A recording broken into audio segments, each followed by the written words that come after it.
What's up, investors? My name is Ed, and this is the Soaring Dividend YouTube channel where we discuss dividends and other passive income investing. In today's episode, we're going to go over my $10,000 dividend portfolio, and this has been a portfolio I've been gathering since March of 2020. This is just going to go over a brief analysis of all the stocks that I own and a few of their key metrics. Before I begin, I'd like to give a big shout out to Gen X Dividend Investor, as I'll be using his spreadsheet in today's example. Without further ado, let's get to it. All right, hey everyone, this is my best dividend portfolio. This is the spreadsheet I use to track all my dividends, and it goes over a brief analysis of some of their key metrics as well. So a big shout out again to Gen X Dividend Investor. He is an awesome YouTube dividend master who let me have access to his spreadsheet. So without further ado, let's go over the top 18 stocks I hold in my dividend portfolio. First one is ABBV. I currently have 18 shares of that for a cost basis of $1,900. They give me a current annual passive income of $94. They have a great yield right now of about 5% and an excellent 3-year dividend CAGR of 22%. My second company is Pepsi.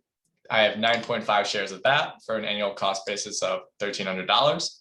They give me an annual income of about $40 right now. They have a yield of about 3% and a decent 3-year dividend CAGR of about 8% as well. Next company is UPS. I currently have 6 shares of that. They give me an annual passive income of $25. They have a lower yield right now, about 2.37%, and a decent 3-year dividend CAGR about 7%. Next is one of my favorite companies right now, which is Enbridge, which is a huge player in the liquid and gas pipeline industry. And they're also transitioning into the green and renewable energy as well. I currently have about 25 shares of that with an annual cost basis of $889. They currently pay out $65 to me annually. They have a higher yield of 7%, so a little bit riskier stock. And then they also have a great 10% 3-year dividend CAGR.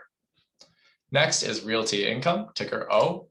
I currently have 13 shares of that for a cost basis of $786. They give me $37 annually right now. They have a decent yield at 4% and a lower dividend CAGR at 3.4%. Next up is a ETF, which is VYM. I currently have 7 quantities of that. They can pay out to $21 a year. They have a lower 3% yield, and they have a lower 3-year dividend CAGR of 2.11%. The next company is Johnson & Johnson, which is one of my favorite healthcare companies right now, as well as ABBV. I currently have 4 shares of that, cost basis of $600. They pay out $16 right now to me annually. They have a lower 2.4% yield and a decent 6% dividend CAGR. Johnson & Johnson is one of the stocks that I'm going to look more in depth at, and I want to load up more and more. Next company is Apple. I currently have 4 shares of Apple.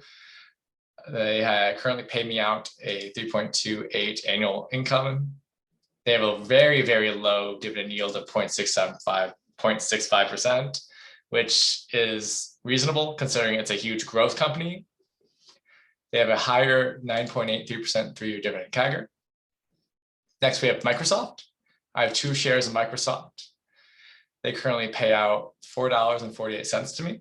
They have a lower yield, just like Apple, of about 0.9%. They also have a decent 3-year dividend CAGR of 9.16%. Next up is Coca-Cola. Coca-Cola currently pays me out $15 annually. They have a lower yield of 3%.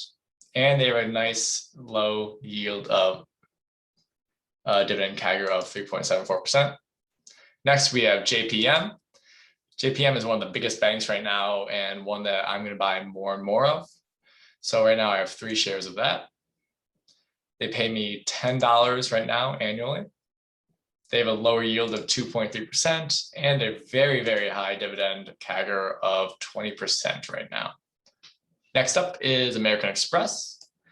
They have a low yield of about 1%, being a tech company, but they have a relatively higher 3-year dividend CAGR of 9.5%. I currently have 3 shares of this company. Next up is Visa. I currently have 2 shares of Visa. They pay me out $2.50 in annual income.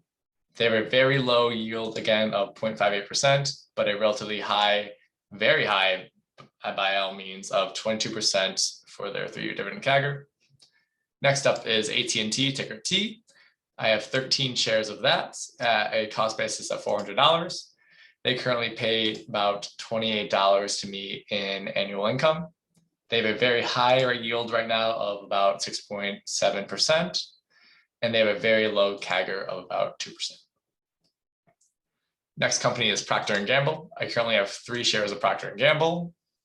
They currently pay me about $9.50. They have a low yield of 2.3% and also a low 3-year dividend CAGR of 3.9%. 3 companies left. So next is a ETF, SPY. I have 1 share of that. I probably won't load any more of SPY since it's pretty high right now. But anyways, I have 1 share of that. It has a 1.48% yield and it has a relatively good 8% dividend CAGR. Next is EPD. EPD is one of the companies I'm really bullish on right now as I see them long down the road, and they're just approaching their aristocrat status, which is great. They have a awesome 8% yield right now. Again, it's relatively high and there's some risk, but if it pays off, great rewards. They have a low 3-year dividend CAGR of 2.2%, and I also have 17 shares of that. The last company by market value is Home Depot. I currently have 1 share of that. They pay me out $6.60 annually, which is a huge dividend payout just for owning 1 share of it. They have a low dividend yield as it's a very, very solid value company, but they have also a huge high 3-year dividend CAGR of 19%. So these are my top 18 companies by market value right now. I have about 6 more that I own, but these are my top ones that I'm investing in. Those are my top 18 dividend paying companies right now. As you can see, I have some high yielding companies, so companies that will pay me more dividend payouts based on the quantity I spend. But I also have that rich foundation that will be there into retirement, such as my Johnson & Johnson, Home Depot, Procter & Gamble, Apple, Microsoft. These will be there long down the road. If you got anything out of this video, please leave me a giant thumbs up like this and consider subscribing. I am not a financial advisor, and this is just for entertainment purposes only. I have fun doing this, but I want you all to do your own research whenever you invest in these companies. There's always the possibility of loss. So whenever you invest in these companies, do your own research and be prepared to lose. Dividend investing is not for everyone. Dividend investing is for those people who are going to wait the test of time and see themselves long down the road into retirement, generating amounts and amounts of passive income.